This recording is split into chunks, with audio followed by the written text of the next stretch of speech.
Oxygen की कमी हो रही है, टाइम पे बता रहे हैं कि वो ऑक्सीजन खत्म हो रहा है, ऐसे कैसे कर सकते हैं ये लोग।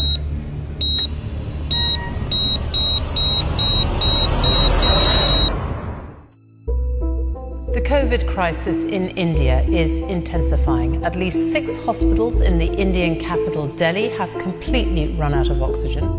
देश में कोरोना से बहुत बुरा हाल, रिकॉर्ड मामले सामने आ रहे हैं, अस्पतालों में बेड्स की कमी है, खून की कमी है और आज कुछ जगहों से वैक्सीन खत्म होने की भी खबरें मिल रही हैं। ये हालात हैं हमारे पड़ोसी मुल्क भारत के। बेबस लोग मुसलसल मौत की आगोश में जा रहे हैं। वो अपने प्यारों को हर लम्हा खो रहे हैं। सर एक बार चेक कर लो। मगर ये सारी सूरत हाल हमारे लिए लम्हा फिक्रिया है। अगर हमने भी भारत की तरह इस कातिल वबा को संजीदा ना लिया तो खुदा न खास्ता इस सूरत हाल से हम भी दो चार हो सकते हैं।